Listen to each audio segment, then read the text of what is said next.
convidar você para nós estarmos meditando na palavra do Senhor.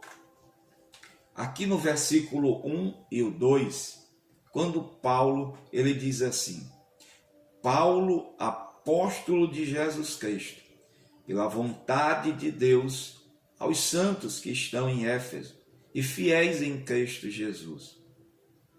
A vós graça e paz da parte de Deus, nosso Pai, e da do Senhor Jesus Cristo. Meus queridos irmãos, nós observando o apóstolo Paulo, observando quando ele inicia a sua carta aos Efésios, Paulo,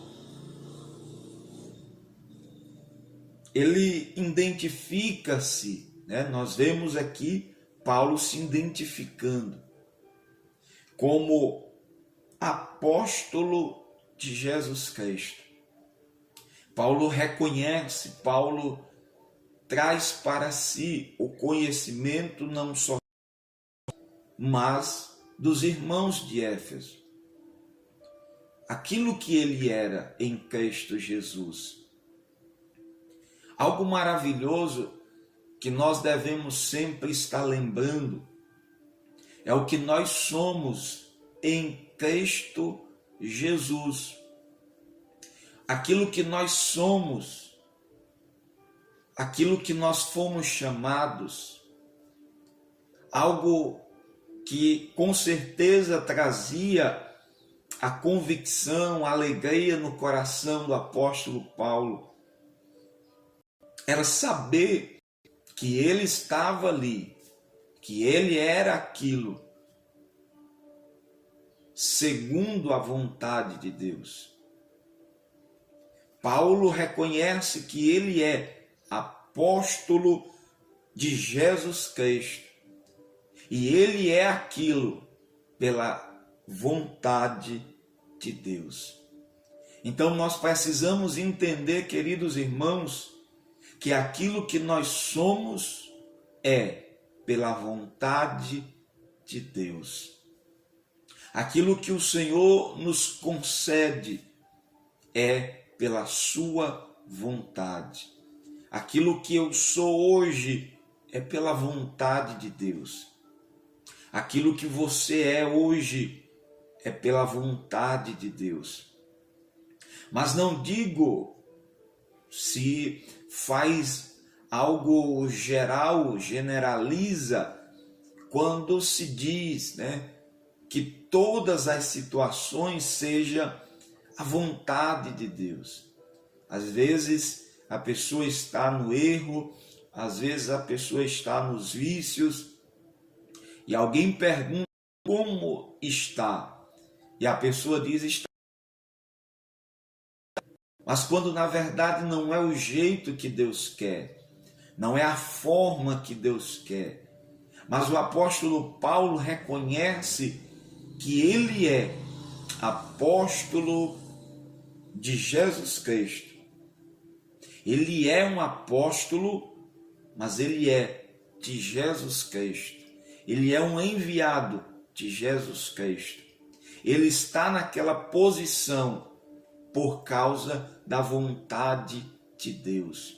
Então, entenda uma coisa, que quando nós estamos sendo guiados por Deus, quando nós estamos na vontade de Deus, aquilo que nós somos é pela vontade dele, é pelo querer de Deus.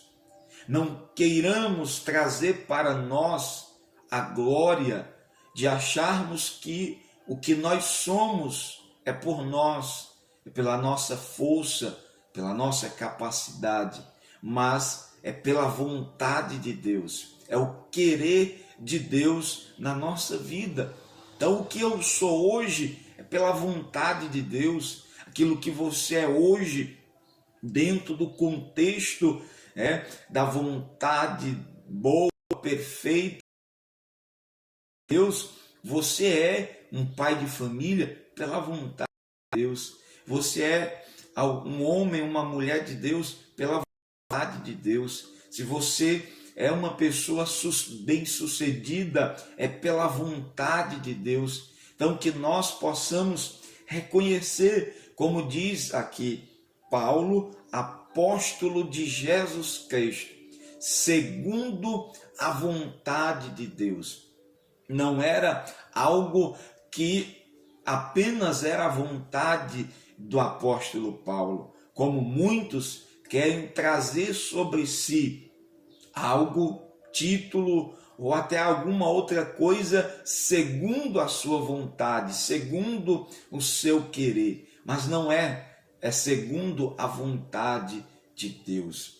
Paulo continua dizendo aos santos que estão em Éfeso. Algo muito importante que nós observamos é que a palavra de Deus, ela nos chama de santos.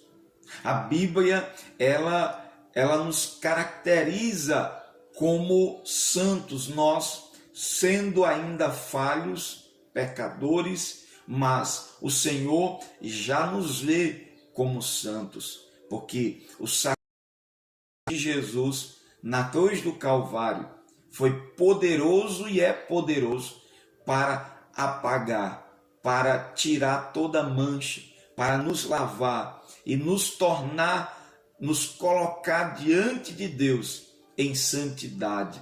Então Paulo, quando se dirige aos irmãos de Éfeso, ele se dirige aos santos, não apenas a homens comuns, mas homens que foram santificados. Nós, até outro dia, em outro devocional, ou melhor, no nosso programa Encontro com Deus, nós citamos isso, nós falamos que o Senhor nos vê como perfeitos por causa do sacrifício perfeito de Cristo Jesus. Porém, nós estamos no processo de santificação. Por isso, observe que Paulo, ao chamar os irmãos de santos, Paulo agora diz: e fiéis em Cristo Jesus. Porque ao passo que nós somos santificados, que nós somos santos, nós somos fiéis ao Senhor Jesus. Algo maravilhoso e que deve estar na nossa vida é a fidelidade, é a lealdade ao Senhor Jesus, de nós continuarmos ao lado do Senhor, de nós sermos leais ao nosso capitão, que é Jesus Cristo, nós permanecermos ao lado dele, dia após dia, venha o que vier, levante-se o que se levantar, se oponha o que quiser, mas nós permaneceremos ali. Veja que Paulo, ele diz: quem nos separará do amor de Cristo? Porque havia o propósito de fidelidade ao Senhor, que nada o separaria. É da mesma forma que nós decidimos ser fiéis à nossa esposa, de podermos sermos um homem de uma esposa só, a fidelidade, o compromisso, assim nós devemos sermos fiéis ao Senhor. Nós não podemos carregar sobre nós não podemos levar sobre nós outro compromisso, lealdade a outro Senhor, pois a Bíblia diz: não podeis servir a dois senhores. Então, observe que Paulo, ele caracteriza os irmãos como santos. E a Bíblia, ela diz assim: cada um apregoa a sua fidelidade, mas o homem fiel, quem o achará? Então, o Senhor, ele está à procura dos fiéis. Os seus olhos estão sobre os fiéis. E Paulo diz que aqueles irmãos de Éfeso, além de serem santos, eles são fiéis. Porque veja que podemos dizer que são duas características ou qualidades daquele que vai morar no céu. É aquele que é santo. Hebreus 12:14 diz: segui a paz com todos e a santificação, sem a qual ninguém verá o Senhor. Da mesma forma, nós vemos o escritor aos Hebreus, ele dizendo que o justo viverá da fé. E se ele recuar, diz Deus, não tem prazer em nós. Deus não tem prazer daquele que é infiel. Deus não tem prazer daquele que retrocede, mas daquele que é fiel, daquele que persevera, como diz a Bíblia, aquele que for fiel até o fim, que perseverar até o fim, esse será salvo. Então veja que o apóstolo Paulo, dirigindo-se àqueles irmãos, reconhece primeiro que ele é apóstolo, segundo a vontade de Deus. Você é o que é? Pela vontade de Deus. Segundo Paulo, fala a aqueles irmãos reconhecendo que eles são santos e que eles são fiéis. E que essas qualidades precisam estar em nós, sermos santos, nos santificar. Como diz o Senhor Jesus em Apocalipse, aquele que é santo, santifique-se mais. Aquele que é fiel, seja mais fiel.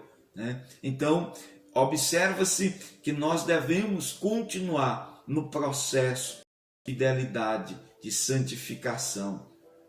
Como também Paulo diz aqui no versículo 2 de Efésios, do capítulo 1, ele diz: a vós, graça e paz. São duas palavras maravilhosas que devem estar em nossas vidas, que devem fazer parte do nosso cotidiano. É a graça e é a paz. A graça é favor imerecido.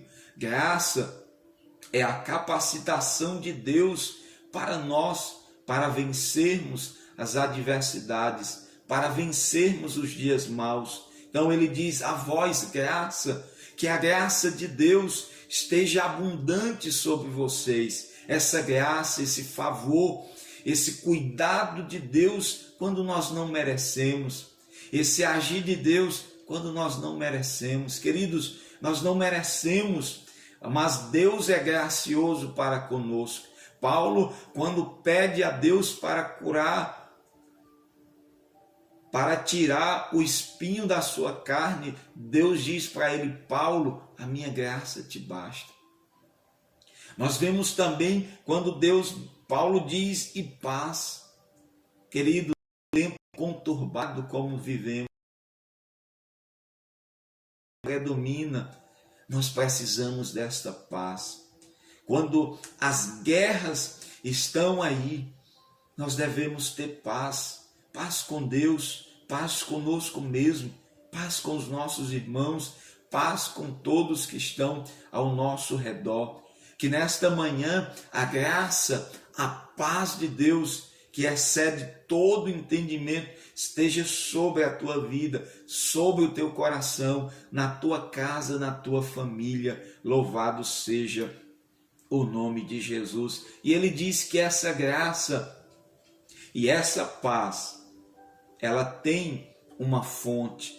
A fonte dela é o Senhor nosso Deus e o Senhor Jesus. Então, de onde vem a graça de Deus? De onde vem a paz do nosso Deus? Então, que nesta manhã o Espírito de Deus esteja operando, que o Espírito de Deus esteja agindo no teu coração, na tua vida, no nome de Jesus.